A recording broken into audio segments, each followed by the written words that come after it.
આજે આપણે મેથીના ઢેબરા કઈ રીતે થાય તેની રેસીપી જોઈશું। એક કરી લસણ લેવાનું છે અને લીલા મરચાં ક્રોસ કરી લેવાના છે, થોડો ગોળ લેવાનો છે, થોડો આદું પીસી નાખવાનું છે અને બાજરીનો લોટ છે અને આ ઘઉંનો લોટ છે ઝીણો, અને થોડા તલ લેવાના છે। હવે આપણે મેથી ધોઈને રેડી કરી દીધી છે। પછી આપણે મેથી આમાં નાખી દેવાની છે મોટા વાસણમાં। પછી આપણે 3 પડી તેલ લેવાનું છે, 3 પડી તેલ લઈ લેવાનું છે। પછી આપણે જે ગોળ હતો એ ગોળ આપણે આવી રીતે નાખી દેવાનો છે। 1 ચમચી હળદર લેવાની છે અને 1 ચમચી મીઠું લેવાનું છે।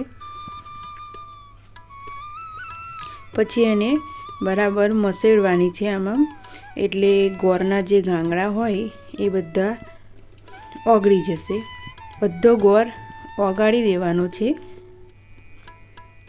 તમે જેમ આવી રીતે એટલે પાણી છૂટશે તો એનો રસો થઈ જશે। હવે આવી રીતે તમે કરશો એટલે ગોળનું જે પાણી ગોળ નાખ્યો છે એનું પાણી છૂટશે।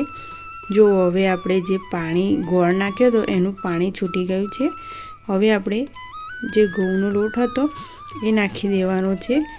ઘઉંનો લોટ નાખી દીધો છે, બરાબર મિક્સ કરી લેવાનો છે।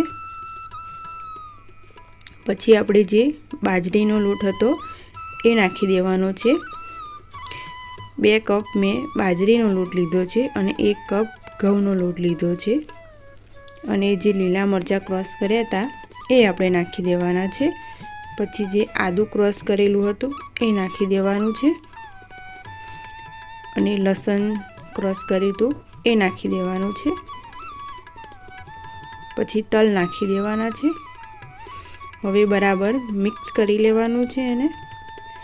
હવે આપણે પાણીની જરૂર નહીં પડે, જે ગોળનું પાણી થયું હતું તેનાથી લોટ બંધાઈ જશે।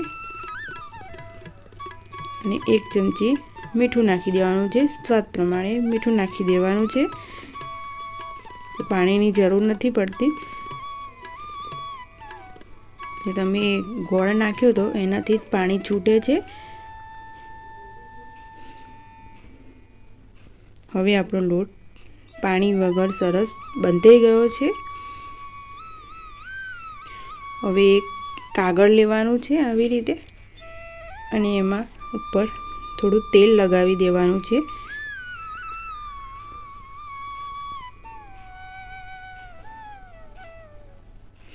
તેલ લગાવશો તો ચોંટે નહીં, એટલે હવે બીજું ઉપર કાગળ આવી રીતે મૂકીને એને વણી લેવાનું છે। હવે આપણું વણાઈ ગયું છે।